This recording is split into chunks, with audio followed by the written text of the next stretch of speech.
ஸ்ரீ குருபியோ நமக. அனைவருக்கும் நமஸ்காரம். இன்று நாம் சர்வ மங்களங்களையும் தரவல்ல ஸ்ரீ திரிபுர சுந்தரி சாநித்திய ஸ்தவம் பாராயணம் செய்யலாம். தெய்வீகமான ஸ்ரீ சக்கரத்தில் வீட்டிற்கும் தசமகா வித்யாக்களுள் ஒருவளான ஸ்ரீ திரிபுர சுந்தரி தேவியை போற்றி ஸ்ரீ ஆதிசங்கரர் இயற்றிய அற்புதமான ஸ்தோத்திரம் ஸ்ரீ திரிபுர சுந்தரி சாநித்திய ஸ்தவம். இதில் 16 ஸ்லோகங்கள் உள்ளன. ஒவ்வொரு ஸ்லோகத்தின் முதலெழுத்தும் தேவி திரிபுர சுந்தரியை துதிக்கும் மந்திராட்சரங்கள் கொண்டது. மிகவும் சக்தி வாய்ந்த ஸ்தோத்திரம். வேண்டுவோர்க்கு வேண்டுவனையாவும் தருபவள் தேவி திரிபுர சுந்தரி. ஆயுள் ஆரோக்கியம் என அஷ்ட ஐஸ்வர்யங்களையும் தரவல்ல, சர்வ மங்களங்களையும் தரவல்ல ஸ்ரீ திரிபுர சுந்தரி சாநித்திய ஸ்தவம் நாம் பாராயணம் செய்யலாம். ஸ்ரீ திரிபுர சுந்தரி சாநித்திய ஸ்தவம்.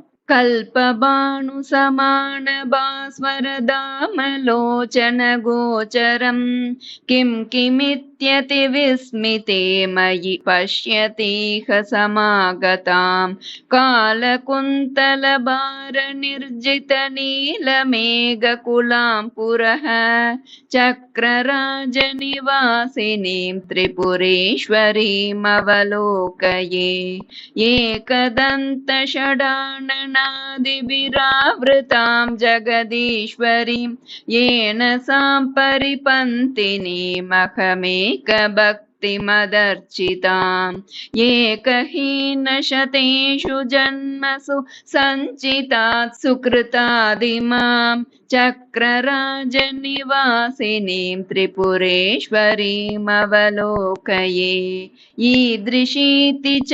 वेदकुन्तलवाग्भिरप्यनिरूपिताम् ईशपङ्कजनाभसृष्टिकृदादिवन्द्यपदाम्बुजाम् ईक्षणान्तनिरीक्षणेन मदिष्टदां पुरतोऽधुना चक्रराजनिवासिनीं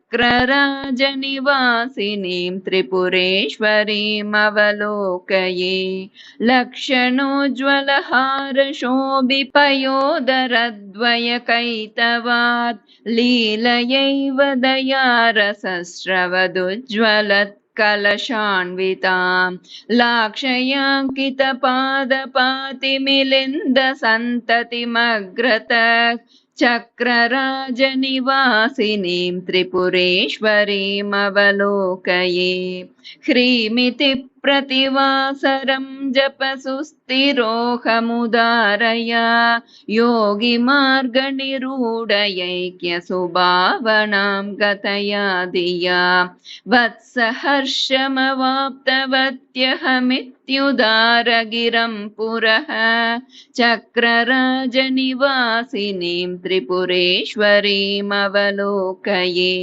हंसवृन्दमलक्तकारुणपादपङ्कजनूपुर क्वाणमोहितमादरादनुदावितं मृदु शृण्वती हंसमन्त्रमहार्ततत्त्वमयीं पुरो मम भाग्यतः चक्रराजनिवासिनीं त्रिपुरेश्वरीम् अवलोकये सङ्गतं जलमभ्रवृन्दसमुद्भवं धरणीधरात् धारयावहदञ्जसा भ्रममाप्यसैकतनिर्गतम् एवमादिमहेन्द्रजालसुकोविदां पुरतोऽधुना चक्रराजनिवासिनीं त्रिपुरेश्वरीम् अवलोकये कम्बुसुन्दरकन्दरां कचवृन्दनिर्जितवारिदां कण्ठदेशलसत्सु मङ्गलहेमसूत्रविराजितां कादिमन्त्रमुपासतां सकलेष्टदां मम सन्निधौ चक्रराजनिवासिनीं त्रिपुरेश्वरीम् अहमाश्रये हस्तपद्मलसत्रिकण्डसमुद्रिकामहमद्रिजां हस्तिकृत्तिपरीतकार्मुकवल्लरी समचिल्लिकां हर्यजस्तुतवैभवां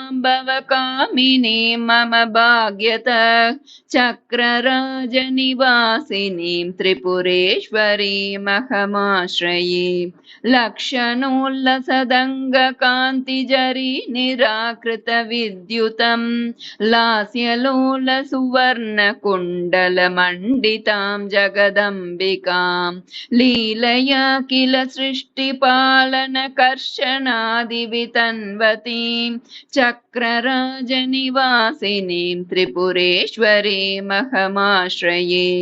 ह्रीमिति त्रिपुरामनुस्थिरचेतसा बहुदार्चितां हादिमन्त्रमहाम्बुजात विराजमानसुहंसिकां हेमकुम्भगणस्तनां चललोलमौक्तिकभूषणां चक्रराजनिवासिनीं त्रिपुरेश्वरीमहमाश्रये।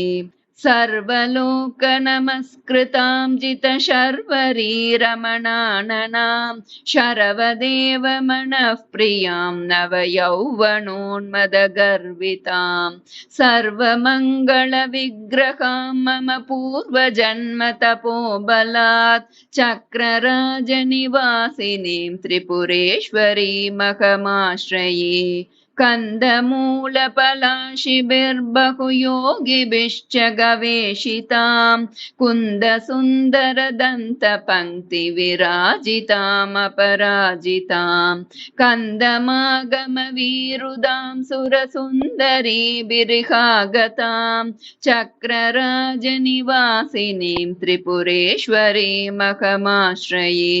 लत्रयाङ्कितमन्त्ररात्समलङ्कृतां जगदम्बिकां लोलनीलसुकुन्तलावलिनिर्जितालिकदम्बकां लोभमोहविदारणीं करुणामयीं अरुणां शिवां चक्रराजनिवासिनीं त्रिपुरेश्वरीमहमाश्रये। ह्रीं पराख्यमहामनोरधिदेवतां भुवनेश्वरीं हृत्सरोजनिवासिनीं हरवल्लभां बहुरूपिणीं हारकुण्डलनूपुरादिभिरन्वितां पुरतोऽधुना चक्रराजनिवासिनीं त्रिपुरेश्वरीमहमाश्रये। श्रीं सुपञ्चदशाक्षरीमपि षोडशाक्षररूपिणीं श्रीसुधार्णवमध्यशोभिसरोजकाननचन्द्रिकां श्रीगुहस्तुतवैभवां परदेवतां मम सन्निधौ चक्रराजनिवासिनीं त्रिपुरेश्वरीमहमाश्रये। चक्रराजनिवासिनीं त्रिपुरेश्वरीमहमाश्रये। चक्रराजनिवासिनीं त्रिपुरेश्वरीमहमाश्रये।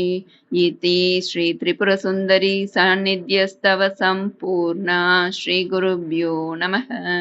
இது மந்திராட்சரங்கள் நிறைந்த சக்தி வாய்ந்ததொரு ஸ்தோத்திரம். உபாசனை செய்பவர்களே மூல மந்திரங்கள் பீஜாட்சரங்கள் சொல்லலாம் என்று இருக்கும் பட்சத்தில் நாம் இது போன்ற மந்திர சக்தி வாய்ந்த ஸ்லோகங்களை சொல்லும் போது அந்தந்த தெய்வங்களுடைய மூல மந்திரங்கள் அதில் அடங்கியுள்ளன. நாம் நம்மையே அறியாமலேயே அந்த மூல மந்திரத்தையும் சேர்த்து ஜபிக்கிறோம். அதனால் இது மிக உயர்ந்த பலனை தரவல்லது. இதை நாம் தினமுமே சொல்லலாம் அல்லது செவ்வாய், வெள்ளி மற்றும் பண்டிகை நாட்களில் சொல்ல சந்தேகமில்லாமல் பலன் நிச்சயம். அனைவரும் இதை பாராயணம் செய்து பலன் பெறுவோம். அடுத்த பதிவில் வேறொரு விஷயத்துடன் சந்திக்கலாம். இதனால் பயன்பெற்றவர்கள் இதை பகிரவும். நல்லதே நடக்கும். நமஸ்காரம்.